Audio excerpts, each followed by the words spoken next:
stared through the window at 1306 Onyx Avenue, a 2-story white house with blue trim.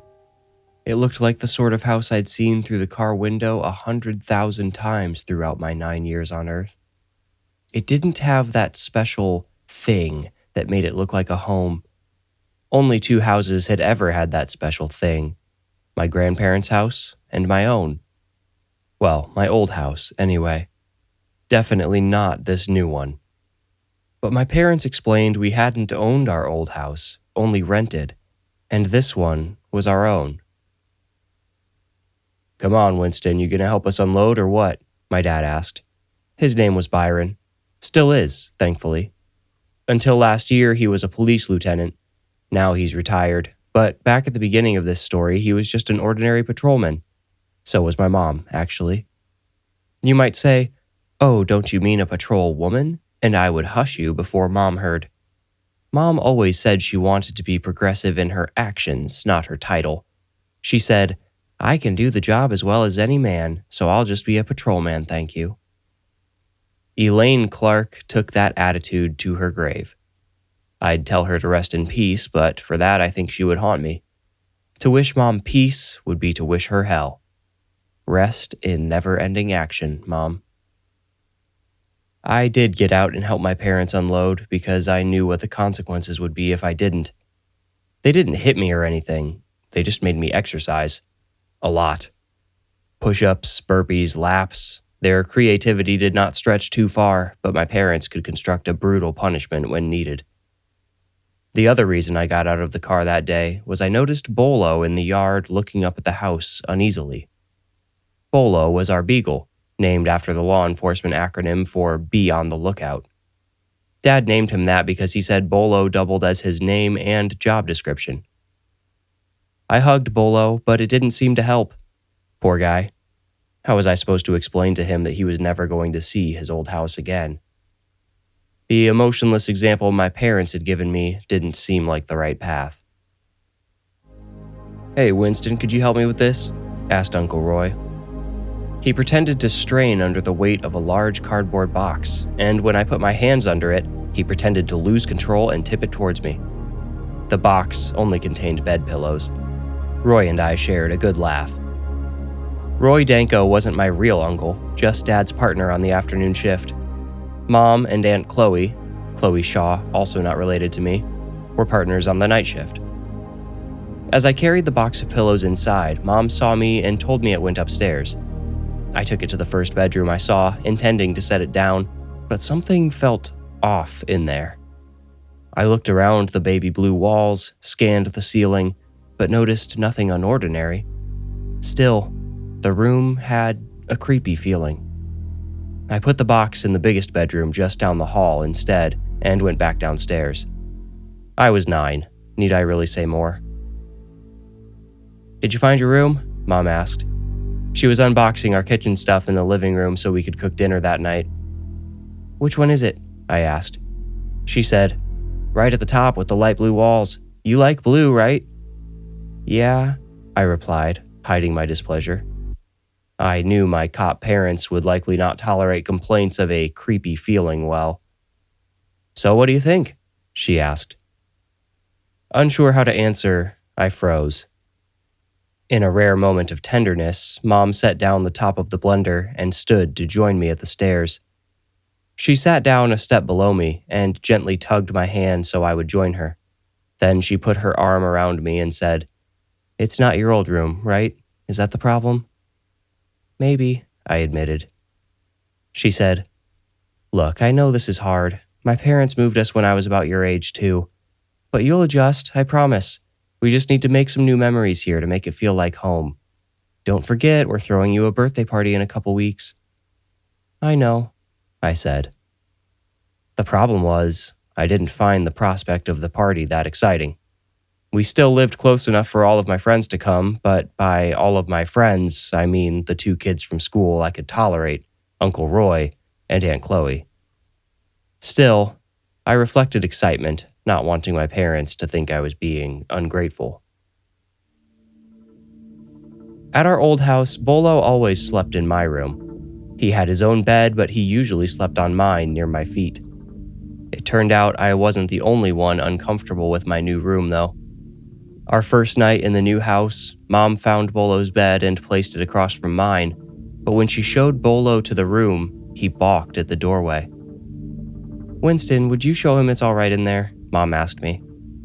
I didn't think I was the guy to convince Bolo the room was fine, but I always did as I was told. I scooped the dog up, carried him to his bed, and set him down, saying, "See, boy, this is our new room. I know it's not our old one, but..."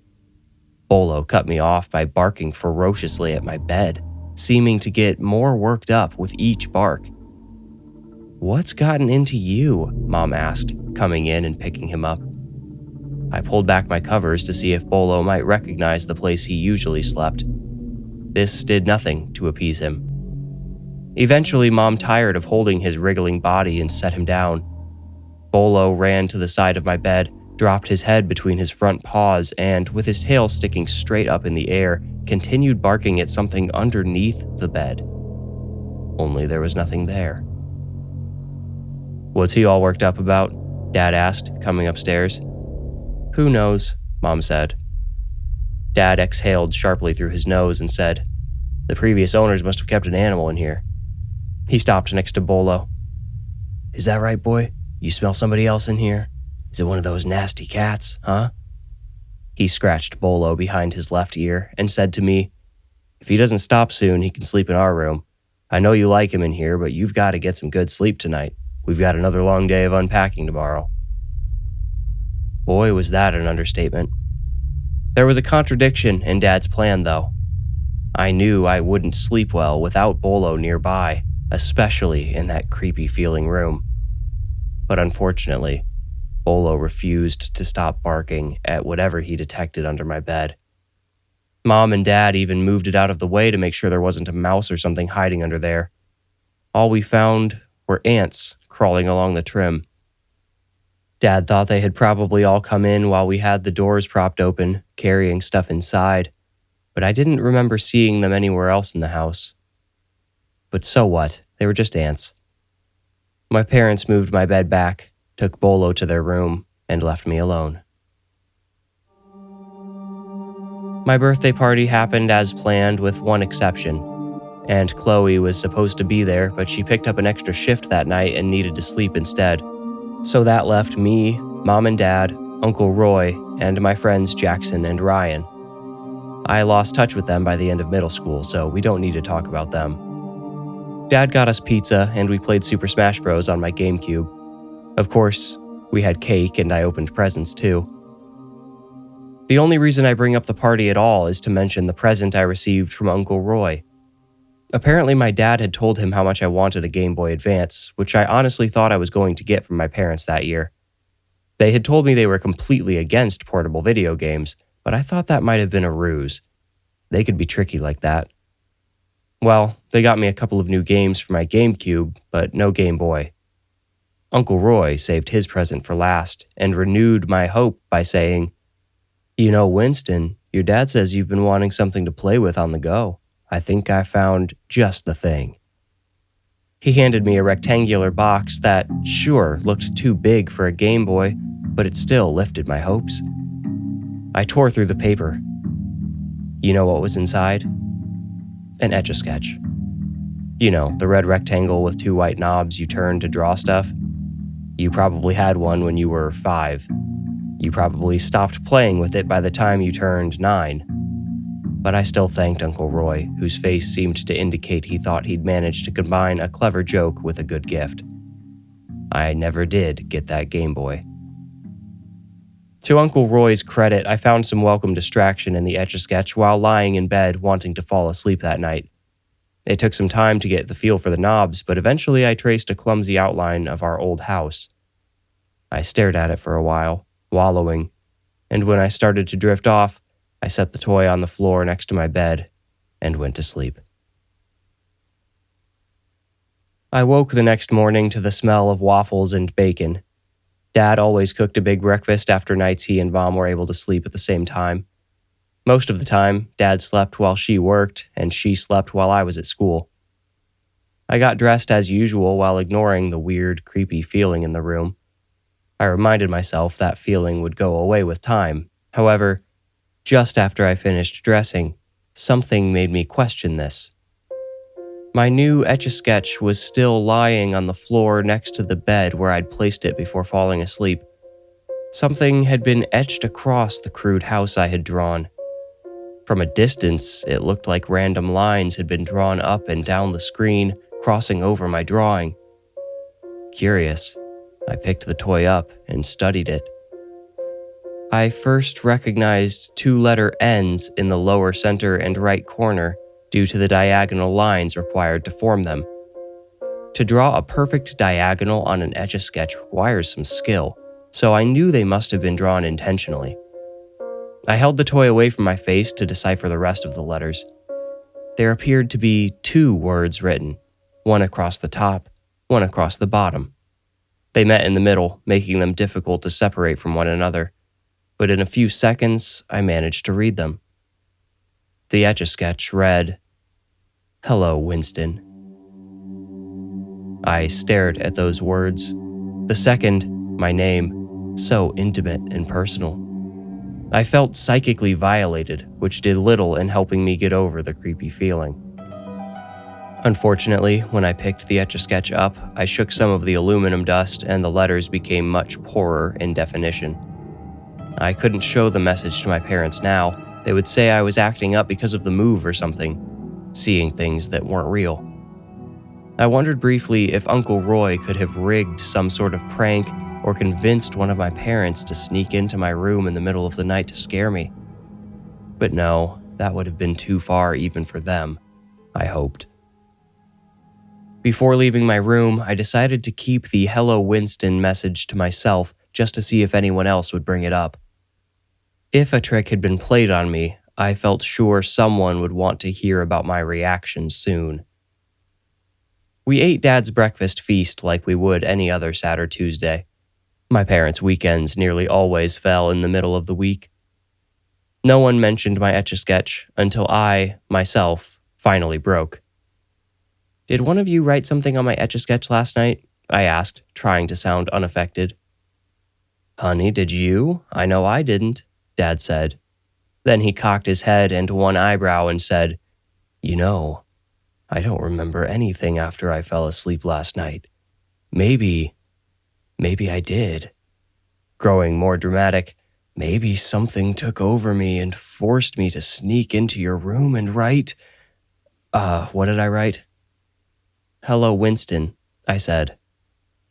Dad's Hitchcockian look of shock and alarm suddenly lost its theatrical flair. His eyebrow lowered, but his head stayed cocked. He squared me up with his eyes and asked, "You making this up?" "Winston, nobody messed with your Etch A Sketch last night," Mom said, taking my plate then Dad's. I shrugged. "All I know is somehow Hello Winston was on it this morning. It got written over the last picture I drew last night." "I get it," Mom said. "It's the move. His anxiety's probably messing with his sleep. You think you could have sleepwalked, kiddo?" I said, "I don't remember anything after I went to sleep." Dad stood. With his hands still on the table, he leaned toward me and said, "Nobody but your mom and I were in this house last night, okay? We've got the cameras outside, the alarm inside, and I promise you, nobody would have gotten past all of that just to write hello on your Etch A Sketch, okay?" "Okay, Dad," I said. I had predicted exactly how that conversation would go and found myself wishing I'd stuck with my original plan to keep it to myself. I left my Etch A Sketch down in the living room the following night before I went up to my room to sleep alone. Even so many nights into living at 1306 Onyx Avenue, I still could not convince Bolo to sleep with me. Whenever he did come into my room, he would bark under the bed and lick up any stray ants that scurried too close to him. After one of the ants bit his tongue, causing minor swelling that still seemed to bother Bolo greatly, he was no longer allowed in my room at all. The ant problem seemed to be slowly getting worse, and stranger still, seemed limited specifically to my bedroom. At any given time, I could walk in and find a dozen or so ants running across the top of the trim or along the lines between the floorboards. I mentioned it to Mom and Dad multiple times, but anytime I tried to show them the ants happened to be the only times no ants made an appearance. I found this almost as frustrating as the Etch A Sketch incident because it made me feel like I was going crazy. As a kid, that sort of emotional isolation can do some real damage to your self-esteem. I was already quiet at school, but I basically became a mute. At home, if I saw my parents at all, I spoke to them minimally. My only real friend left was Bolo because he was the only living being who shared my feeling about my bedroom. If only we could have spoken to one another. I think his amplified senses had detected what it would still take me days to discover. Even though I was scared what had written "Hello, Winston" might have been some invisible creature hiding under my bed, after enough nights spent in lonely fear, I decided to take some action. I decided to bait the thing, if a thing there was, by placing my Etch A Sketch on the floor next to my bed again. This time, instead of a drawing, I attempted to write a few words myself. They came out crude and not entirely legible, but I wrote one simple question for the "Hello, Winston" ghost. Who are you? It took a long time for me to fall asleep that night, made even longer because twice Bolo escaped my parents' room to come whimper at my door. The first time I let him in hopes that he had finally decided to come sleep at my feet again, but when I opened the door, Bolo ran straight to the bed and started barking at something beneath it. When I shushed him and shooed him away, I happened to look down at the Etch A Sketch and saw 6 or 7 little ants dancing across its screen. They were not affecting my words there, so I let them be and took Bolo out. Dad collected him the next time he came to my door and locked him in his kennel for the night so we could get some sleep. I did sleep a little, somehow. I last remember looking at my digital alarm clock around 1:14 in the morning. Sometime between then and 6:30, when my alarm woke me up for school, someone or something had drawn a terrifying masterpiece on my Etch A Sketch. I noticed immediately as I opened my eyes and looked down that a drawing now filled the entire screen, which was now mostly black with only a few wispy gray shapes varied throughout. It appeared, at first, more of a texture than an image, but I did not realize at first that the drawing was in a vertical orientation rather than horizontal. This meant whoever drew it did so sideways. Carefully, and without lifting the toy off the floor so as to avoid upsetting the image, I rotated it to see what had been drawn. It was a face, but something about it felt distinctly inhuman and caused me incredible internal discomfort. Maybe you've seen such an uncanny face before in an animation or a police sketch. Otherwise, I'm not sure how to make you understand its intangibly unsettling appearance. It bore all the features of a human face, but something I could not quite place made it appear lifeless, yet still conscious. Who or whatever had drawn it used an incredible amount of detail, yet they had totally failed to capture the human essence. Or perhaps they accurately captured an alien essence which was yet unfamiliar to me. Let me tell you, I did not want to become familiar with whatever was in that picture. Its eyes were wide and buggy, high on its hairless, genderless head, and perhaps too close together. However, if I tried to imagine them smaller or further apart, it didn't help the face look any friendlier. The nose and mouth appeared to be correctly placed, but again, just slightly off balance with the face's structure. The rest of the face's surface was drawn with a texture of wrinkles and pockmarks, making it appear old and withered, or maybe burnt. Have you ever noticed when a celebrity has had major plastic surgery? You're used to seeing them one way, then suddenly they appear in a movie or TV show with a slightly altered appearance. You can't put your finger on what's changed, but you know something is different. Some amount of symmetry has been lost, or perhaps too much has been achieved.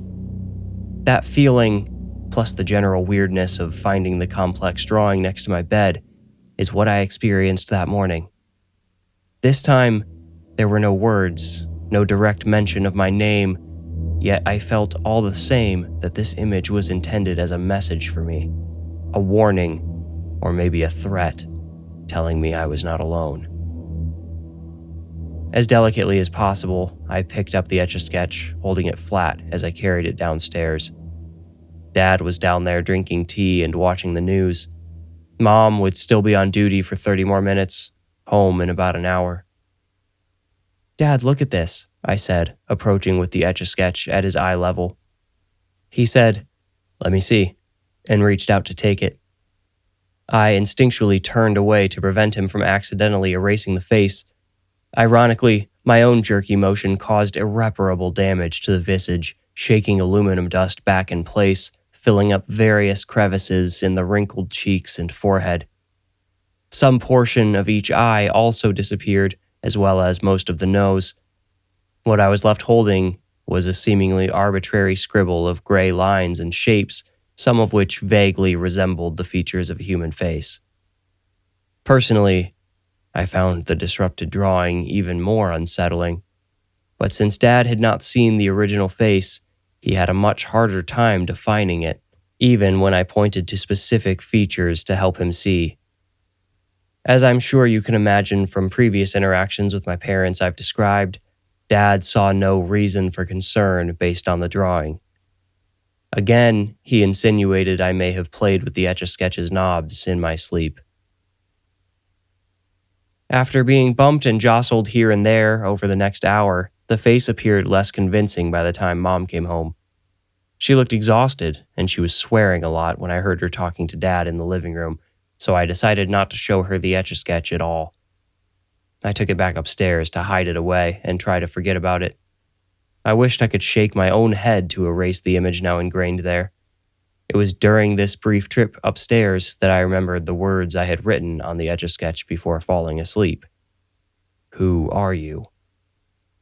Only then did it occur to me the drawing was not random.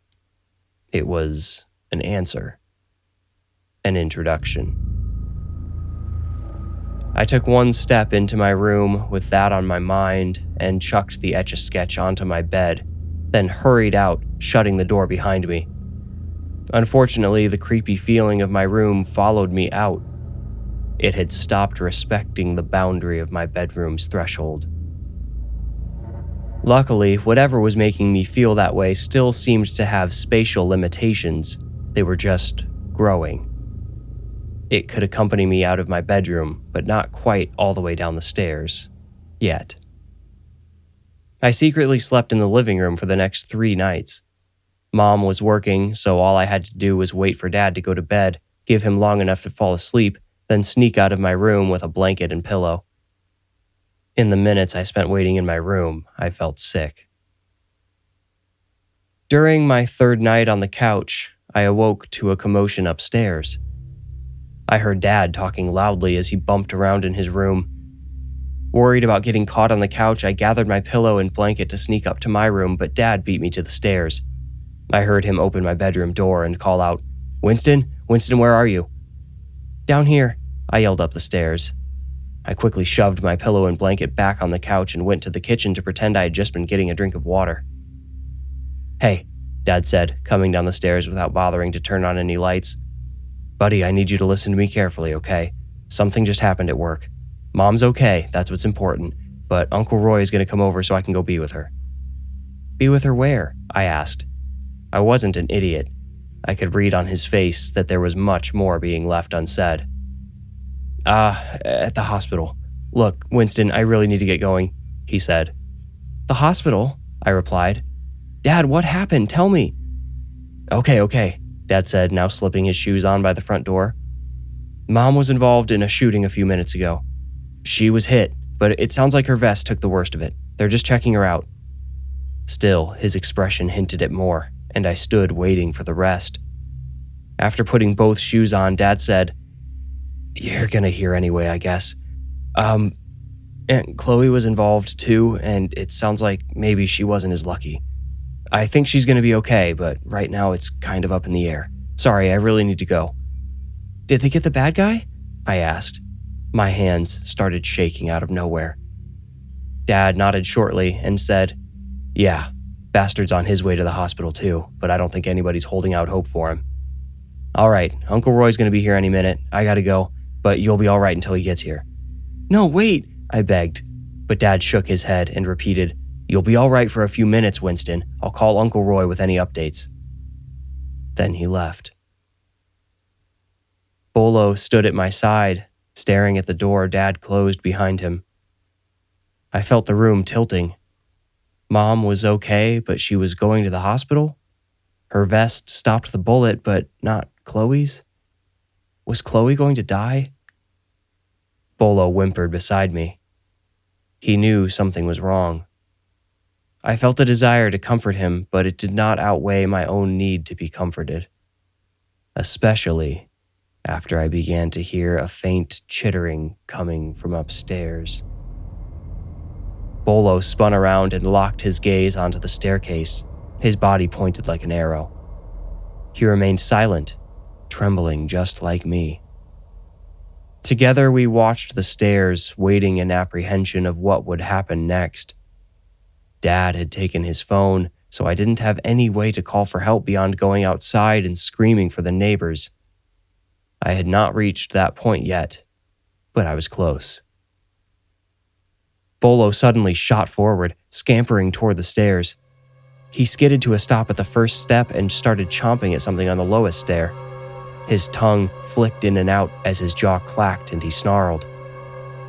I went to the light switch on the corner of the wall, turned it on, and hurried to Bolo's side. In the light, I could now see what had him so worked up. Ants. Dozens of big, black ants formed a trail all the way down the stairs. They moved like a tiny conveyor belt, and Bolo crouched at the end, lapping them up 5 or 6 at a time before they could reach the ground floor. "Bolo, stop," I ordered, but he ignored me. Whimpering occasionally interrupted his snarling, like he was swallowing the insects against his will. If I got too close, he would turn his head and snap at me before going right back to his carnivorous task. With a high-pitched yelp, Bolo suddenly spun away from the stairs.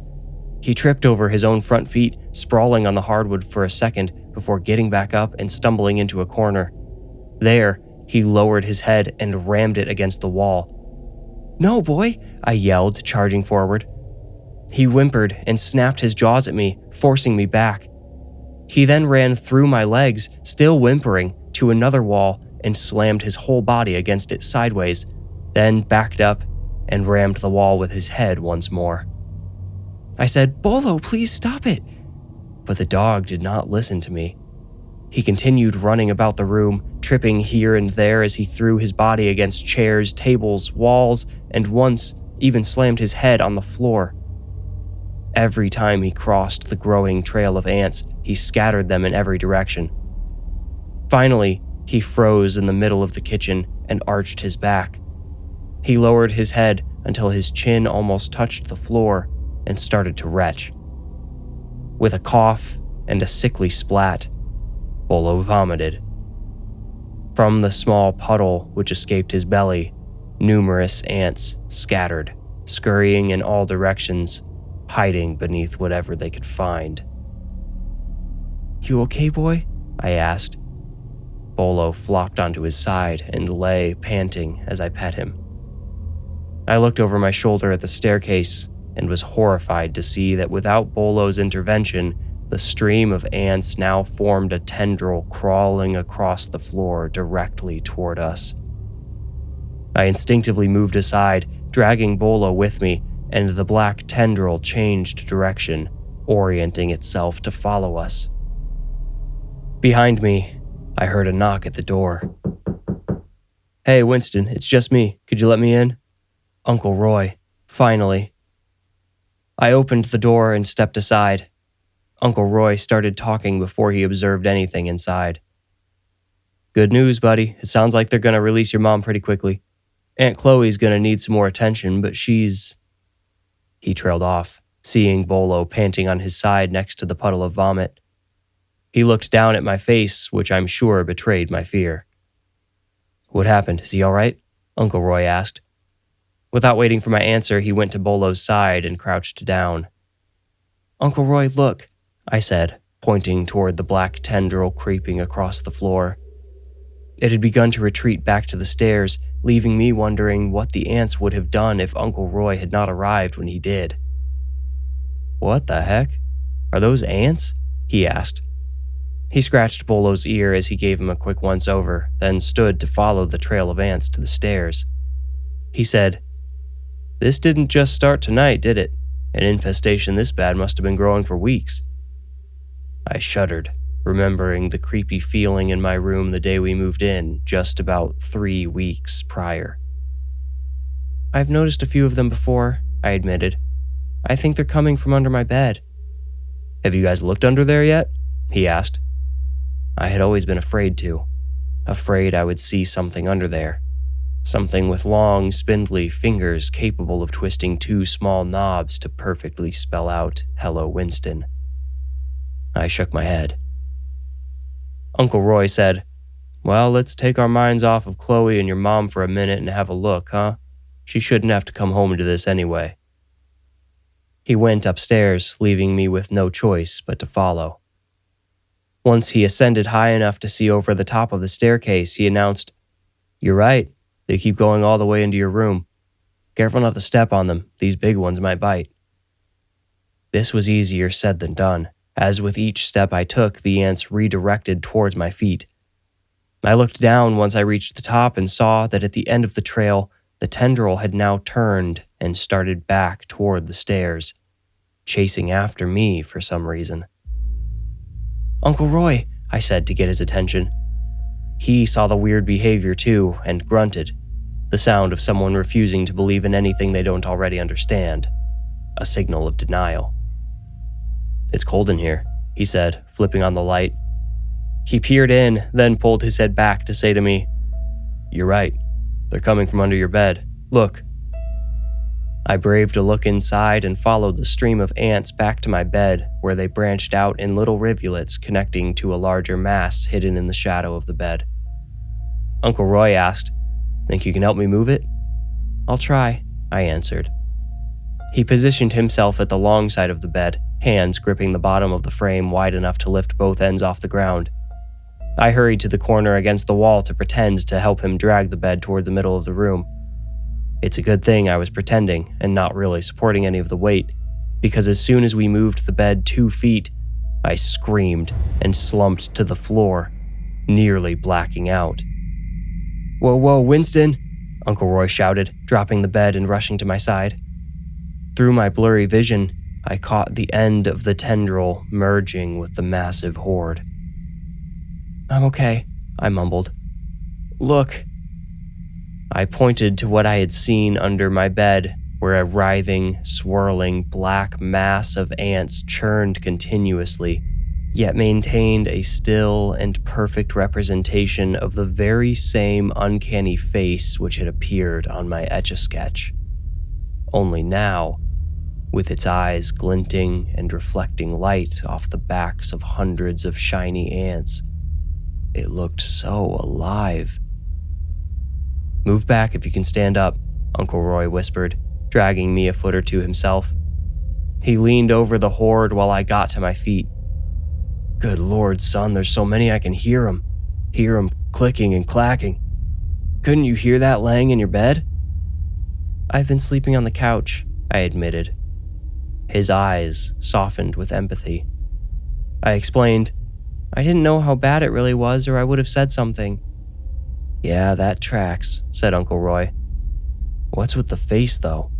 Somebody must have painted it on the floor with syrup or something." "I don't know," I whispered, my voice cracking. Painted with syrup? I wished the explanation could be that simple. I decided to at least temporarily withhold my story about the Etch A Sketch from Uncle Roy. Here was a grown adult actually taking me seriously for once. I didn't want to spoil the moment. I backed towards the door while Uncle Roy moved my bed out of the way and positioned himself where the ants would have been. He crouched over the crowded ants. "I see where they're coming from," he said. "I've watched about 6 climb out of the top of the trim here. They're coming up through the wall. What's below us?" I thought for a moment, then said, "The bathroom." "The bathroom? Ever seen any ants in there?" I shook my head. Uncle Roy nodded and took out his phone to take a few photos. Talking to himself, he debated calling Dad, but decided Dad had enough to focus on at the moment. To me, he said, "Nothing your dad could do that we can't do ourselves, right, son?" "Right," I said, unsure exactly what I was agreeing to do, but I had a strong leader in Uncle Roy. He said, "Follow me. Let's go find out where these little guys are coming from."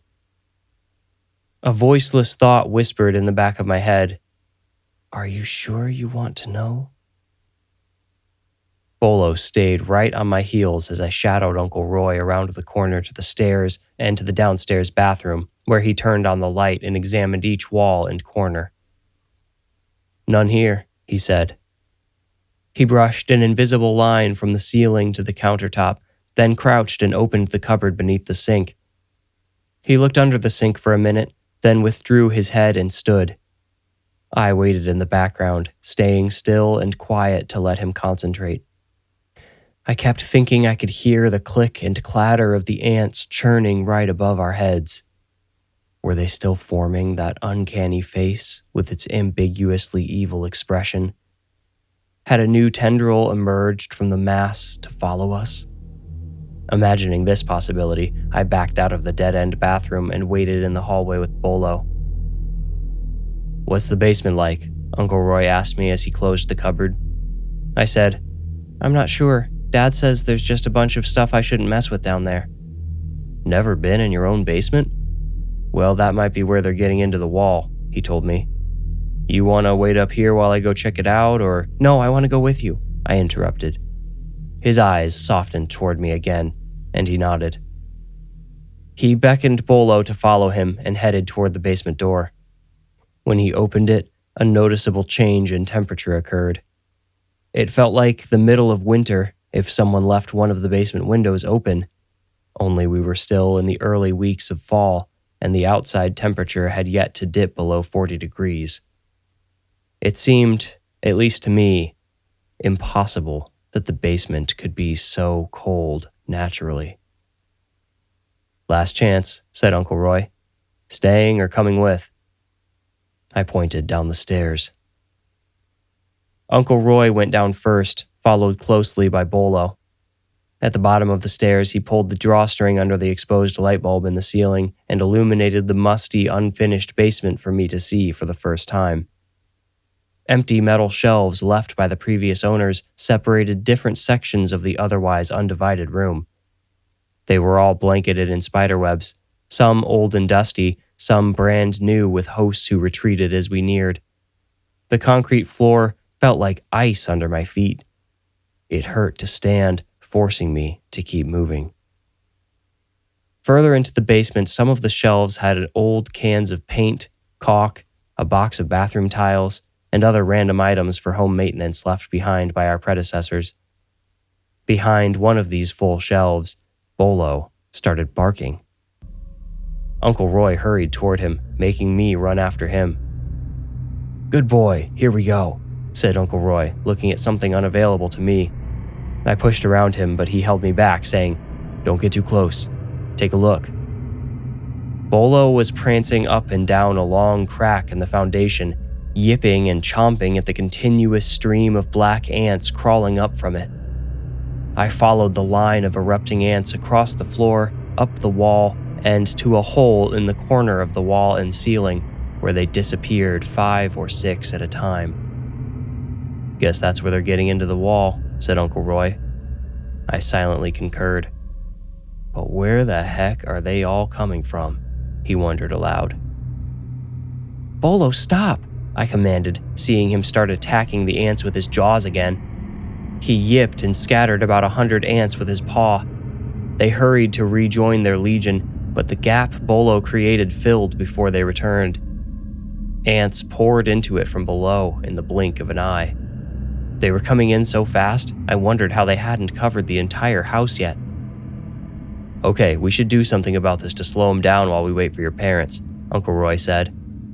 He started scanning the shelves as I continued watching ants gurgle out of the crack, dozens at a time. I could have sworn they were emerging in increasing volume, and I don't think I was alone in this realization. Bolo quit his hyper attack and whimpered his way back to me with his tail between his legs. I believe his heightened senses detected what was about to happen long before me and Uncle Roy had a chance. A cluster of ants burst from the center of the crack as if something silently exploded below them. I heard their tiny bodies clatter on the floor as they landed and hurried to join the stream climbing up the wall. I said nothing to Uncle Roy until this occurred a second time, this time with doubled velocity.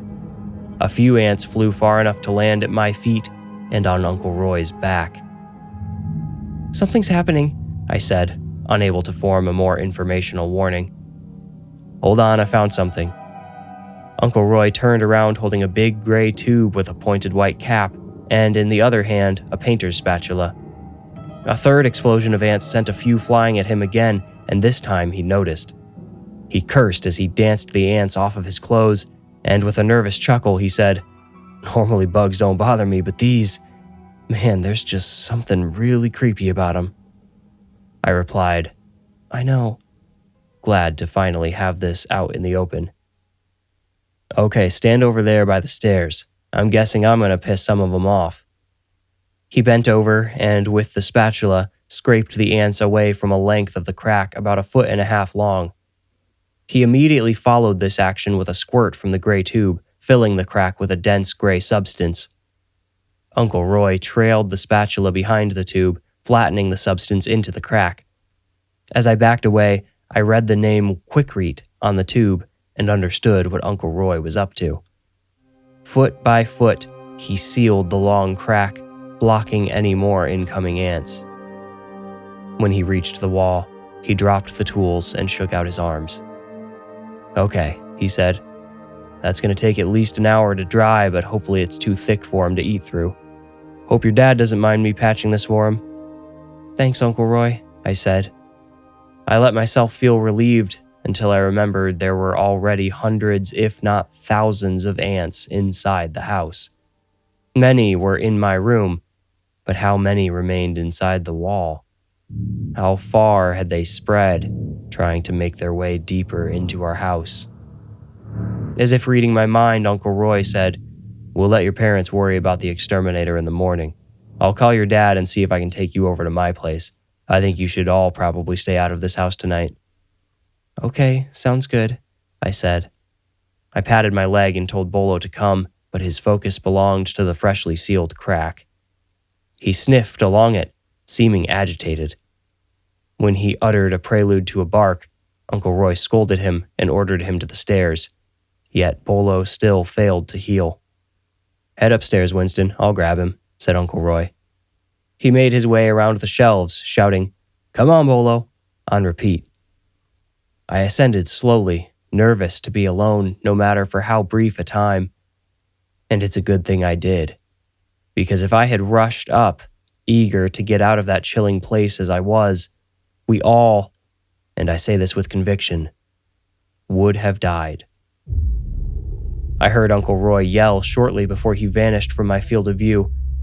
Bolo yelped, then started barking furiously. I crouched on the stairs, peering through the empty shelves, and watched as the Quikrete bulged up from the crack, splattering Uncle Roy and Bolo with sticky ants. But the pressure of the swelling ants was not all that caused the substance to be displaced. The two halves of the crack met with an impact that caused dozens more hairline fractures across the floor. Many of these new cracks ran beneath the feet of Uncle Roy and Bolo. "Hurry!" I yelled. "Get out of here, Winston!" Uncle Roy shouted. He took a step toward Bolo, but the floor gave out beneath his rooted foot. With a guttural sucking sound, a funnel-shaped hole opened where the crack had been before. When Uncle Roy caulked the crack, It was like he had capped a tube of toothpaste someone was still squeezing. When the pressure below became too much, the whole cap, i.e. our house's foundation, gave out. The crumbling floor knocked Uncle Roy down. Bolo started leaping from chunk to sliding chunk to escape the sinking hole. One of the basement windows shattered as the house suddenly shifted above us. "Winston, I'll be okay, just get the hell out of here," belted Uncle Roy.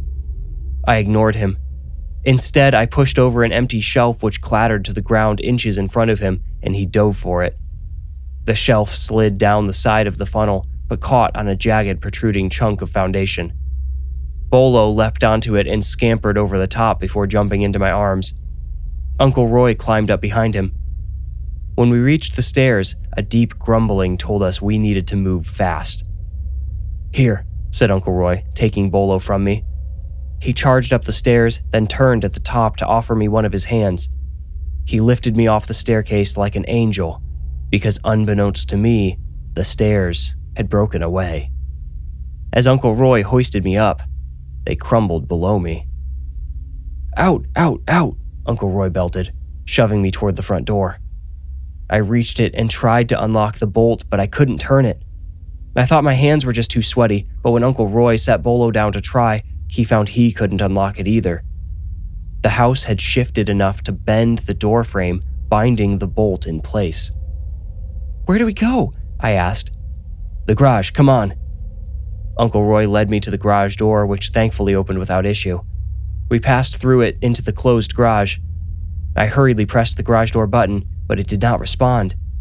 I pressed it again, before realizing the door had no power. I heard Uncle Roy yell, "Winston, get down!" before something impacted me and knocked me to the concrete floor, and everything went black. I have one hazy memory before the paramedics woke me. A blisteringly loud crack, accompanied by frantic barking. A sudden drop in temperature. A change in the light. The next thing I remember is being asked my name as a flashlight darted between my eyes.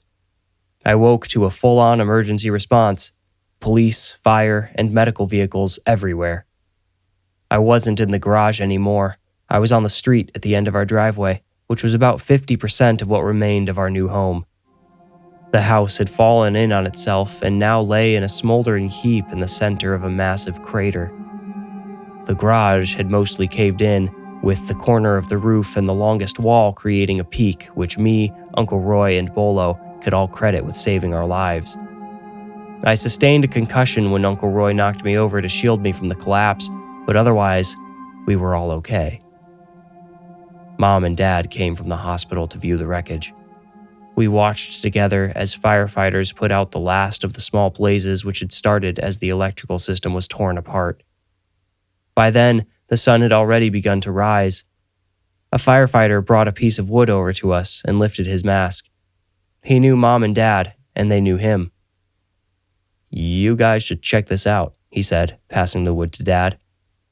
"Kinda weird, isn't it?" "How did you do this?" Dad asked me. I didn't have a clear view of the board, so I could not answer. "No, he couldn't have," the firefighter cut in. "That's a board from underneath the floor. No way he could have accessed it without cutting through. It must have been done during construction, I guess." "So it's just a coincidence, huh?" Dad asked, passing the board to Mom, whose left arm was in a sling because she had a massive, painful bruise on her upper chest and shoulder. She looked at the board and laughed, "Oh, it's just like..." then trailed off. She suddenly looked very concerned and hesitantly turned the board to me. The words were faint, barely cut into the wood's rough surface. "Hello, Winston." "Were there any others like this?" asked Uncle Roy. Mom and Dad appeared too confused to communicate. Yeah," said the firefighter. "Lots. It looked like they were on every board between the basement and the front bedroom upstairs. Just, 'Hello, Winston,' carved over and over again.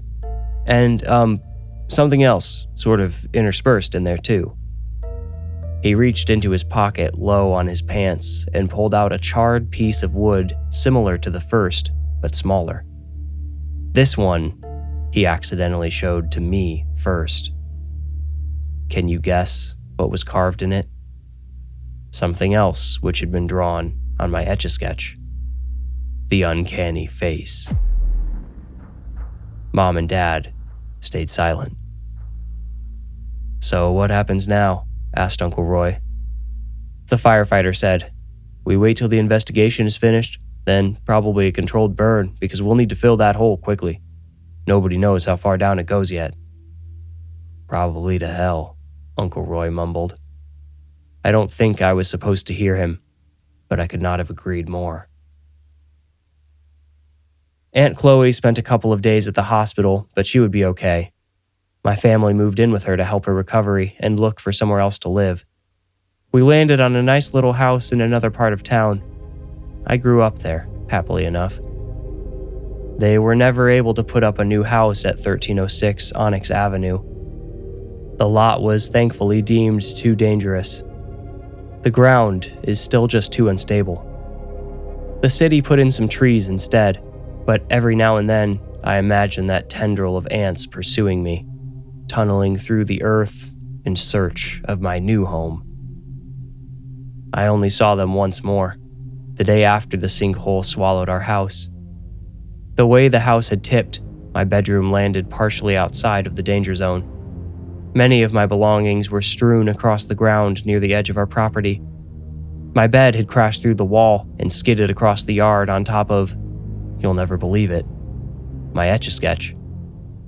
The bed frame cracked the toy's casing, exposing the two poles inside, as well as the partially spilled aluminum dust. And do you know what I saw, laying dead amid the dust? Dozens of tiny black ants. I believe they were receiving messages through the chain of ants coming up through the wall and transcribing them onto my Etch A Sketch. "Who are you?" I had asked, and that uncanny face it had shown me. I doubt, yet still pray, that I never learn the answer.